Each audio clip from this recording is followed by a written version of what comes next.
Every morning at exactly 5:30, long before the city had fully opened its eyes, Ethan Carter was already awake, already dressed, already moving through his apartment like a man who had never once been late for anything in his entire life. He built his mornings the way he built his company, with precision, with control, with no room left for accident or excuse.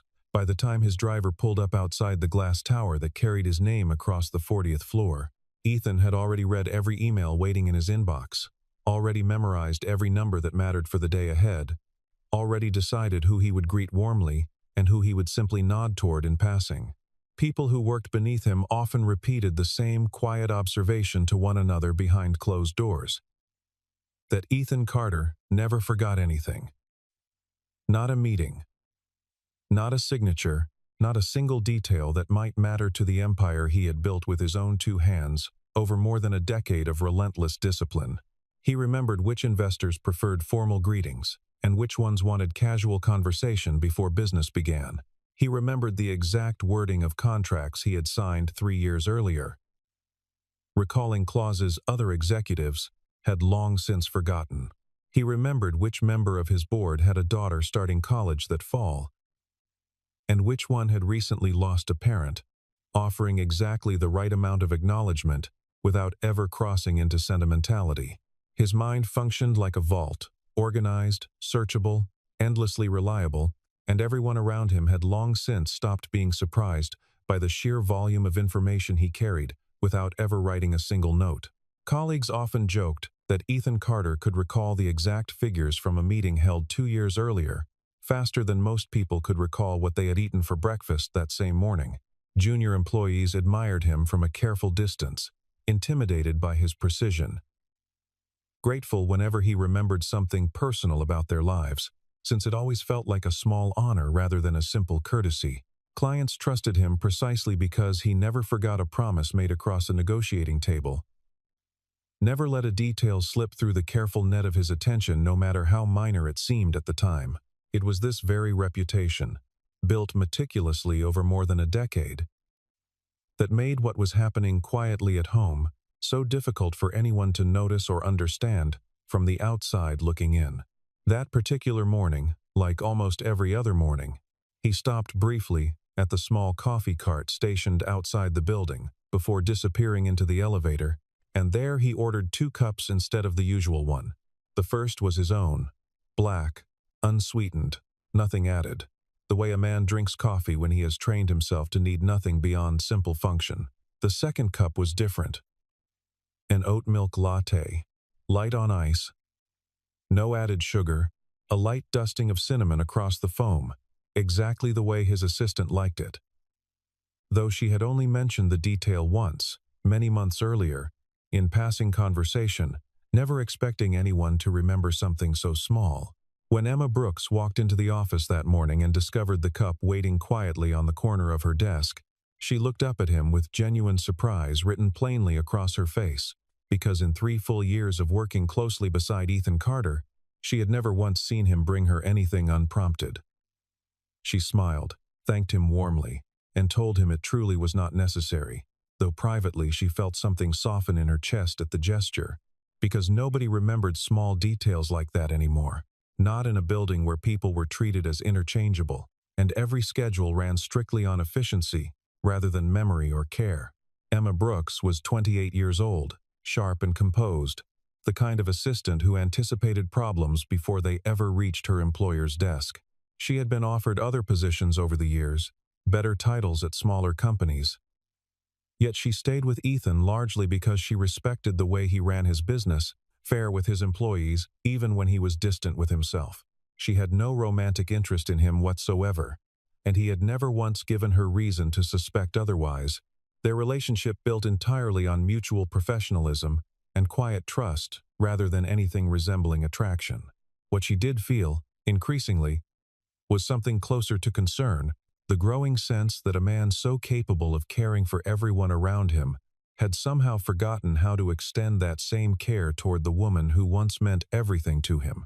Ethan only nodded once in response, already moving past her toward his office.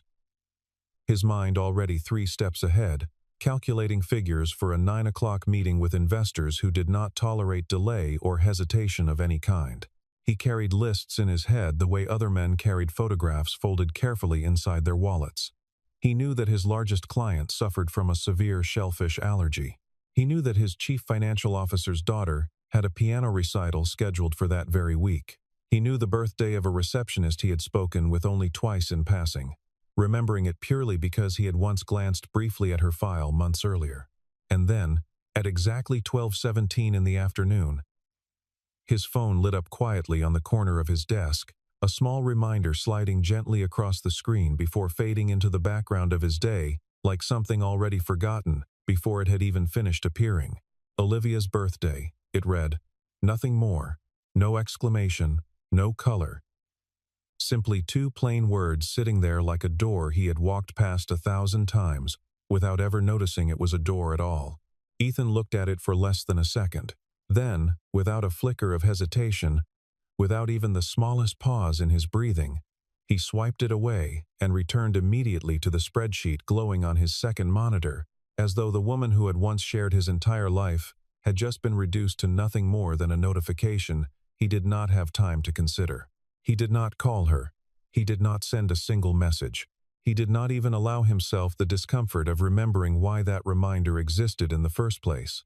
Because somewhere deep within the architecture of his mind, Ethan Carter had built a wall so tall around certain rooms that he had genuinely forgotten they were rooms at all. He moved through the remainder of his afternoon, exactly as he moved through every other afternoon of the past 2 years, methodical, sharp, entirely untouchable. He signed 3 contracts without hesitation. He rejected 2 proposals, politely but firmly. He complimented an intern on a spreadsheet, formatted well enough to save the company nearly 4 hours of labor every week. He remembered everything that mattered to his business, and absolutely nothing that had once mattered most to his own heart. There had been a time, many years earlier, before glass towers and quarterly earnings, when Ethan Carter was simply a young man working 2 jobs while finishing his degree. Meeting a bright, laughing architecture student named Olivia Bennett at a crowded coffee shop near their college campus on a rainy Tuesday afternoon, neither of them ever forgot. He had spilled coffee across her sketchbook that day, apologizing so clumsily that she laughed instead of scolding him, and somehow that single ordinary accident became the beginning of everything that followed between them.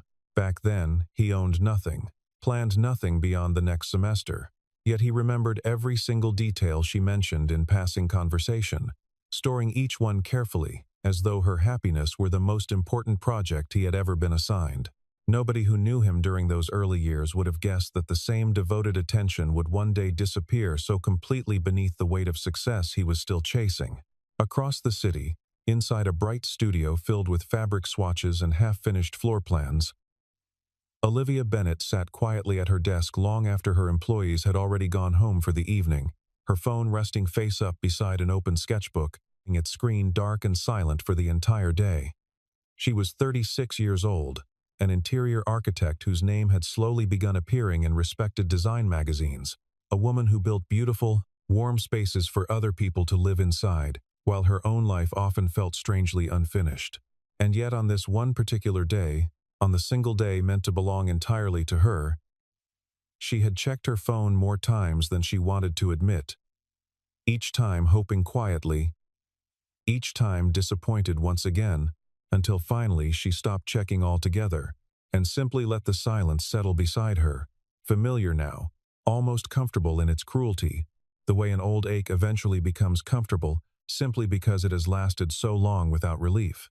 She had told herself, when she woke up that morning, that she would not let the date matter this year, that 36 was simply a number, and numbers meant nothing to a woman who had already survived worse disappointments than a forgotten birthday.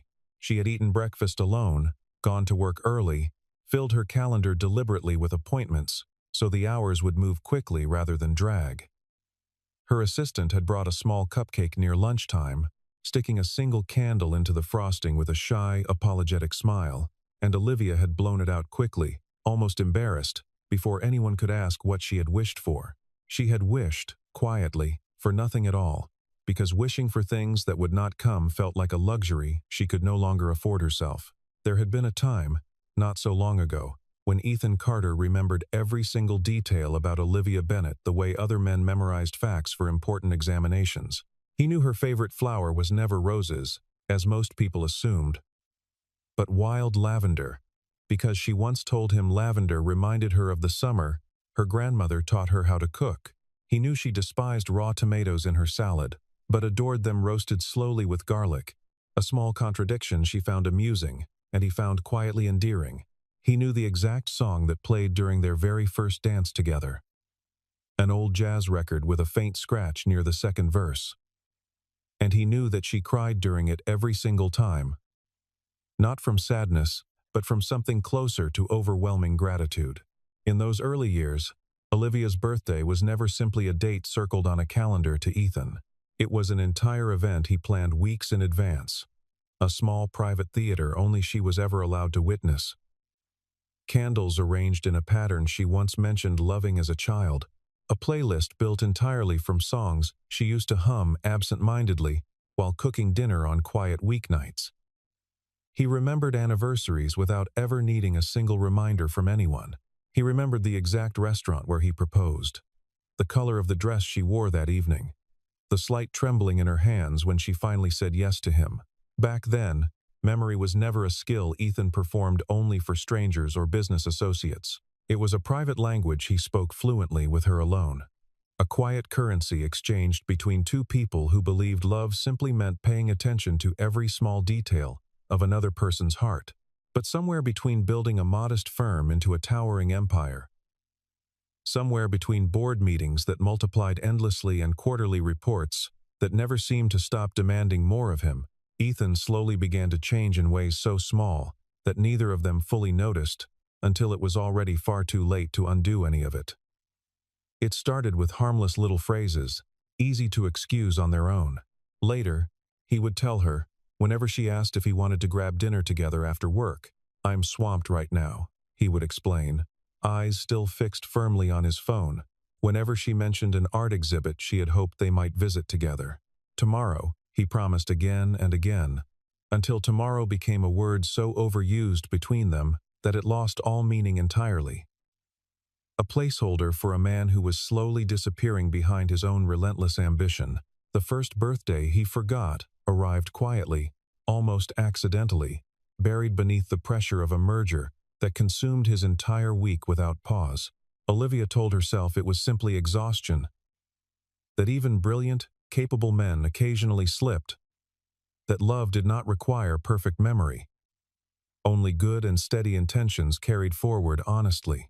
But then came the wedding anniversary he missed entirely, working late inside an office lit only by his laptop screen, while she sat alone at a restaurant table meant for two, the candle between them slowly burning down without him ever arriving. Then came the vacation he canceled not once but twice, promising a third attempt that never actually arrived, until Olivia finally stopped packing suitcases altogether, stopped hoping quietly by the window, stopped waiting patiently by the door each evening. It was never one dramatic betrayal that ended their marriage completely. There was no other woman waiting in the shadows, no secret affair whispered through hallways, no single scandal anyone could point toward afterward. There was only a slow and quiet vanishing, the gentle kind that leaves no visible wound behind but somehow hurts far more than any single blow ever could. Olivia began to feel herself disappearing from her own marriage, one missed dinner at a time, one forgotten phone call at a time, one quietly closed door at a time, until she finally realized with a strange, hollow clarity that she had become invisible inside the very life she had helped build beside him. Their divorce, when it finally came, was almost painfully polite. Two grown adults signing papers calmly inside a quiet office. No shouting exchanged, no bitter accusations thrown, only the exhausted silence of two people who had simply run out of each other completely. Friends who knew them both were genuinely shocked, insisting they had always seemed like the couple least likely to separate, the one everyone else quietly measured their own relationships against. Olivia never fully explained the reasons to most of them, finding it too exhausting to describe a heartbreak built entirely from absence rather than any single dramatic event people could easily understand. Ethan, for his part, buried himself even further into work in the months following the divorce, telling himself repeatedly that success would eventually fill whatever quiet space had opened up inside his chest. It never did, not really, though he became so skilled at ignoring the silence that even he sometimes forgot it was still there. Waiting patiently beneath every accomplishment, he continued piling on top of it. Back at the office, Emma Brooks had noticed the notification appear on Ethan's phone earlier that same afternoon, the words, "Olivia's birthday," flashing briefly before he dismissed it entirely, without a second glance in its direction. She assumed, quite naturally, that he would step out for a moment later. Perhaps make a quiet phone call somewhere between meetings, perhaps send flowers the way considerate former spouses sometimes still did, out of lingering habit and old respect. But the hours passed steadily, and nothing happened at all. Ethan continued through his back-to-back meetings without interruption, continued signing contracts with steady, unshaking hands, continued eating his lunch at his desk exactly 12 minutes past noon, as though the entire day carried no weight whatsoever beyond ordinary business as usual. By early evening, Emma found herself lingering near his office doorway longer than strictly necessary, quietly watching him review a thick stack of documents, with the same calm focus he brought to absolutely everything else in his life. Finally, unable to hold back the question any longer, she asked gently, almost carefully, whether today happened to be a special day for someone close to him personally. Ethan barely glanced up from his papers. "No," he said simply, his tone flat, distracted, entirely unaware of the door he had just quietly closed without even realizing it existed. Emma hesitated a moment, then quietly placed her own phone down on his desk. The screen still open to a calendar reminder she had synced months earlier, while managing his schedule, the words "Olivia's birthday" glowing plainly beneath his own name in soft blue letters. For one long, suspended moment, Ethan simply stared at the screen, something flickering behind his eyes that Emma had never once seen there before, something that looked almost like recognition arriving far too late to change anything at all. But then, just as quickly as it appeared, his expression closed again, smoothing itself back into practiced composure. And he said only 4 quiet words before turning back toward his documents. "It's already too late," he murmured, as though the sentence itself was a door he was choosing to shut deliberately, rather than open even slightly wider than before. Emma said nothing more in response. She simply nodded once, picked her phone back up, and walked slowly back to her own desk, carrying with her a quiet unease she could not entirely explain. The growing sense that she had just witnessed something far larger than one missed notification on a busy afternoon. That same evening, entirely by coincidence, Ethan found himself standing inside a quiet gallery downtown, being invited weeks earlier by a business partner eager to showcase a promising new interior design venture launching that season. He had not bothered to check who exactly was behind the exhibition, arriving simply because attendance was expected of men in his position, another obligation to fulfill quietly before the night could finally end, and he could return home. The gallery felt warm and softly lit, filled with the gentle hum of polite conversation, elegant models of living spaces arranged carefully throughout the room, each one bearing a small plaque with a name he did not recognize, until he turned a corner near the back wall and saw her standing there. Olivia stood near the center of the room, dressed simply yet elegantly, speaking with quiet confidence to a small group of admirers gathered closely around her latest design. For a long moment, Ethan simply froze in place, caught completely off guard, his carefully built composure slipping for what felt like the very first time all day. When their eyes finally met across the crowded room, neither of them moved immediately, both trapped inside that strange, suspended silence that exists only between two people who once knew each other's hearts completely, and now stood facing one another as polite strangers instead. Eventually, she approached him slowly, her smile courteous, distant, the practiced expression of someone long accustomed to controlling exactly what her face revealed to others. Still, remembering everyone's coffee order, she asked lightly, her tone almost teasing but carrying an edge sharp enough to cut cleanly through the noise of the room surrounding them both. Ethan gave a small nod, unsure how to answer a question that suddenly felt far heavier than its casual delivery had suggested a moment earlier. Olivia studied him carefully for another moment, then asked one more question, quieter this time, almost gentle in the way it was delivered. though the words themselves landed like something considerably colder. "Do you happen to remember what today is?" she asked softly. And Ethan opened his mouth to answer, then closed it again, finding absolutely nothing inside himself worth saying aloud. The silence between them stretched on long enough that several guests nearby glanced over curiously, sensing something unspoken passing quietly between two people who clearly shared a history neither one wished to explain in public. A colleague eventually approached Olivia, pulling her gently back into conversation about the exhibition, and Ethan stood alone for a moment near the edge of the room, watching her laugh politely at something someone else had said, a laugh he recognized instantly, despite how long it had been since he last heard it directed anywhere near him. He noticed small things he had once known intimately, and had somehow allowed himself to forget entirely. The way she tucked a strand of hair behind her ear when she felt nervous. The way she touched the stem of her glass without drinking from it when she was thinking carefully about her next words. He left the gallery that night without saying goodbye properly.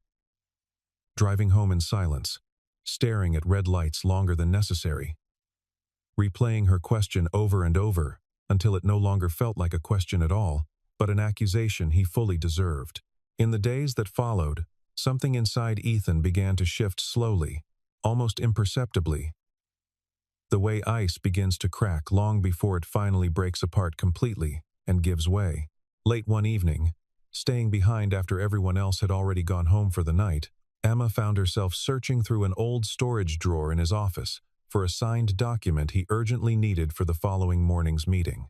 Instead, she found something else entirely, tucked quietly beneath old folders and forgotten paperwork, never thrown away despite years passing. There was a wedding photograph, slightly faded now, the two of them looking younger, laughing together, foreheads pressed gently together beneath a string of soft lights. There was an old concert ticket stub as well. Carefully preserved, despite years of moving offices and changing addresses more than once. There was a small hand-knitted scarf tucked beside it, imperfect stitching visible along its edges, clearly made by someone still learning the craft rather than mastering it completely.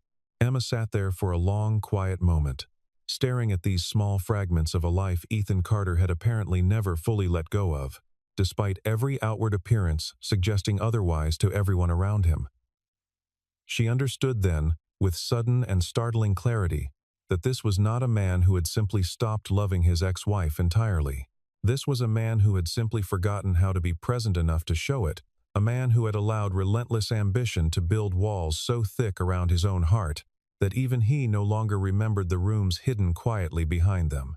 The next morning, choosing her words with unusual care, Emma approached him not as an assistant delivering coffee, but as someone finally willing to say something honest and true. "Don't ask her to come back to you," she said quietly, her voice steady despite the weight of what she was saying. "Ask her instead to forgive you for leaving her alone even while you were still standing right beside her every single day." Ethan sat in silence for a long moment after Emma left his office. The wedding photograph still resting on his desk where she had placed it, the string lights in the picture blurring slightly as he looked at it longer than he intended. He thought about how many mornings he had rushed past that drawer without ever opening it, how convenient it had been to simply keep moving forward, instead of confronting what he had left behind inside a folder gathering dust. For the first time in longer than he could remember, he allowed himself to simply sit with discomfort instead of solving it, allowed himself to feel the full shape of a mistake, instead of immediately searching for a strategy to fix it. It occurred to him, quietly and painfully, that some things could not be resolved through efficiency, that some doors required patience rather than speed to open again. For the first time in nearly 10 years, Ethan Carter canceled every single meeting scheduled on his calendar without exception. His board members were genuinely stunned, unable to recall a single prior instance where he had ever postponed even one appointment for personal reasons of any kind. One senior director called Emma directly, asking whether the company itself was somehow in trouble, since surely nothing less serious could pull Ethan Carter away from his desk on a Tuesday morning. Emma simply told them, calmly and without further explanation, that Mr. Carter was handling something personal and would return their calls by the following day, offering nothing more despite the questions that continued for most of the morning. She quietly managed the resulting fallout, rescheduling calls, reassuring anxious clients, covering steadily for a man who had finally decided, at least for one single day, that something mattered more than quarterly earnings and shareholder expectations.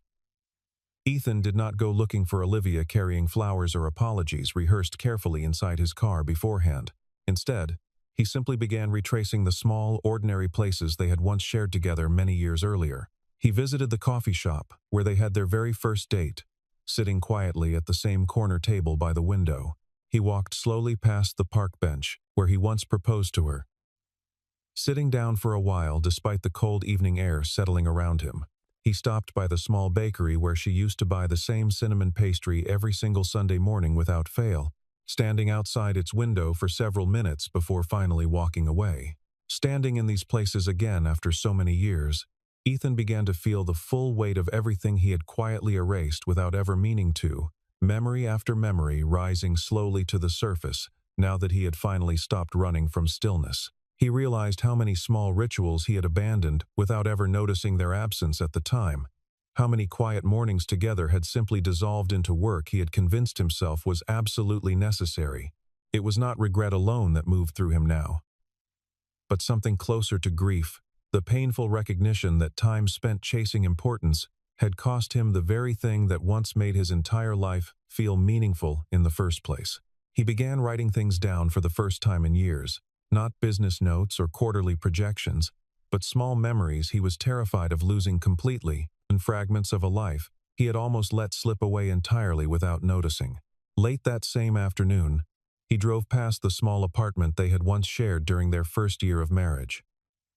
Before success arrived and complicated everything that had once felt so simple between them, the building looked smaller than he remembered, the paint slightly faded, the window of what had once been their kitchen now decorated with someone else's curtains entirely unfamiliar to him. He sat parked across the street for nearly 20 minutes, remembering evenings spent cooking together in that cramped kitchen, laughing over burnt meals neither of them knew how to properly prepare, dancing slowly to the radio when they could not afford to go anywhere more expensive. It struck him then, sitting alone in his car outside a building that no longer belonged to either of them, that he had spent years chasing a version of success meant to protect a happiness he had slowly abandoned in the process of building it. When Ethan finally found the courage to speak with Olivia honestly, sitting across from her in a quiet corner booth of a cafe neither of them had visited together in years, she told him something that had genuinely never crossed his mind before that particular moment.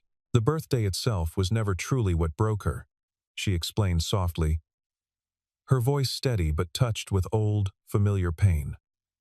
It was the quieter wound underneath it all, the growing sense that she had simply stopped being any kind of priority in his life at all, slowly, steadily, without a single dramatic moment marking the change. She spoke of watching him remember small, careful details about strangers, clients, and co-workers, while she, the woman who once shared his entire world completely, slowly became someone whose own birthday he could no longer recall without being reminded by someone else. It was that particular birthday, she admitted quietly, without anger, without bitterness in her voice, that finally convinced her the marriage she had been fighting so hard to save no longer had two people fighting for it equally. She told him she had spent years rehearsing conversations in her head, trying to find gentle ways to ask him to simply see her again, before finally accepting that some doors cannot be reopened through asking alone. Ethan listened without interrupting even once, absorbing every word carefully, understanding for the first time the true size of what his absence had actually cost them both over the years. He did not defend himself. He did not offer excuses about deadlines or mergers or endless obligations. He simply told her, quietly, that he understood now why an apology alone would never be enough to repair what his neglect had broken between them. Olivia studied his face for a long moment, searching for the same distracted distance she had grown so used to seeing there, and found instead something she had almost forgotten he was capable of, a stillness that suggested he was actually present with her, rather than already halfway back toward his phone or his next obligation. She did not promise him anything that afternoon, did not offer false hope simply because his words sounded sincere in the moment. She told him only that actions, sustained quietly over time, would mean far more to her than any single conversation ever could, no matter how honest that conversation happened to be. In the months that followed that difficult conversation, Ethan did not beg for forgiveness, nor did he attempt grand romantic gestures designed purely to win her back through spectacle and performance. Instead, he simply began to change, quietly, consistently, without any audience watching or applauding his effort. He started cooking his own meals again instead of relying on assistants and delivery services. He left the office at a reasonable hour each evening, turning his phone off entirely after 7 o'clock, allowing himself to simply exist without constant obligation pulling at his attention. He stopped working weekends altogether, choosing instead to sit quietly with silence, to relearn patience, to slowly rebuild whatever version of himself had been lost somewhere between endless merger meetings and glowing spreadsheets. He took up small habits that had nothing to do with productivity at all. Sitting on his balcony, some evenings, simply watching the sky change color without reaching once for his phone. He called his mother more often, something he had neglected for years, and found himself surprised by how much he had missed the sound of her voice, asking ordinary questions about his week. He began keeping a small notebook beside his bed, writing down one thing each night that had nothing to do with work, a habit that felt foreign at first and then, slowly, became something he looked forward to before falling asleep. None of these changes were dramatic on their own, yet together they formed the quiet architecture of a man learning, piece by piece, how to live differently than he had for the past several years. Emma watched this transformation unfold slowly over those following months, quietly proud of a change she had only gently nudged into motion rather than caused entirely herself through her own words. There was no romantic tension developing between them, no hidden longing waiting patiently beneath the surface, only the steady professional respect of someone who had simply cared enough to speak an uncomfortable truth aloud when it mattered most to say it. As Ethan changed steadily, Emma's role in his daily life naturally began to shift as well, no longer needed as the quiet conscience nudging him toward reflection, since he had finally learned to reflect entirely on his own without prompting. Several months later, Olivia received a plain letter in the mail. Unremarkable in its simple presentation, containing no flowers pressed inside, no ring hidden within its folds, no dramatic declaration of love rekindled overnight after everything that had happened between them. It simply read that if she happened to have time available, Ethan would like to share a cup of coffee with her again sometime soon, promising quietly that this time he would remember everything that mattered. Olivia sat with the letter for several days before responding at all, turning the simple request over carefully in her mind again and again, weighing old wounds carefully against the quiet possibility of something rebuilt more carefully than before. Eventually, cautiously, she agreed to meet him, choosing deliberately the same small coffee shop where their story had first begun together so many years earlier. When they finally sat down together again inside that familiar space, Ethan ordered her coffee without glancing once at the menu resting between them. The exact drink she used to love, prepared exactly the way she always liked it, down to the smallest detail she had long assumed he had completely forgotten by now. Olivia looked at him, quietly surprised, unsure at first whether to trust this small gesture after everything painful that had passed between them over the years. He simply smiled gently and explained that it wasn't really about remembering the old details perfectly again after so much time apart. It was about finally learning how to place what truly mattered first, ahead of everything else, constantly competing for his attention every single day. Olivia smiled back at him then, softly, honestly, for the first time in years without the familiar shadow of old resentment sitting quietly behind her eyes as she looked at him. Her closest friends noticed the shift in her over the weeks that followed. The way she smiled a little more easily now. The way she no longer flinched slightly whenever his name happened to come up in conversation. She still moved carefully, unwilling to rush toward certainty after everything that had already been broken once before between them. But there was a lightness returning to her that had been missing for a long time, the quiet relief of a woman who no longer had to brace herself against disappointment every single time her phone lit up with his name displayed across the screen. There was no dramatic reconciliation happening that particular afternoon, no promises rushed or overstated between them. Only the quiet, Careful beginning of two people willing to try again slowly, gentler this time. Built steadily on presence, rather than empty performance or grand gestures. As they sat together, laughing softly over something small and entirely unimportant, Emma happened to walk past the cafe entirely, by coincidence on her way home from work, catching a brief glimpse of the two of them together, through the front window. She paused only a moment outside, watching them together, something warm and quietly satisfied, settling gently in her chest, before she simply continued on her way, without a single word spoken aloud, leaving them both to whatever came next entirely on their own terms. In the weeks that followed, the two of them met again several more times, slowly, carefully, neither one rushing toward promises they were not yet ready to make. Ethan learned to ask questions instead of assuming answers, to listen fully instead of simply waiting for his turn to speak, to notice the small shifts in her mood, the way he once noticed shifts in quarterly numbers. One evening, sitting together on a park bench not far from where he had once proposed to her many years earlier, Olivia asked him quietly whether he was afraid of falling back into old patterns, of losing himself again inside deadlines and mergers the moment life became comfortable once more.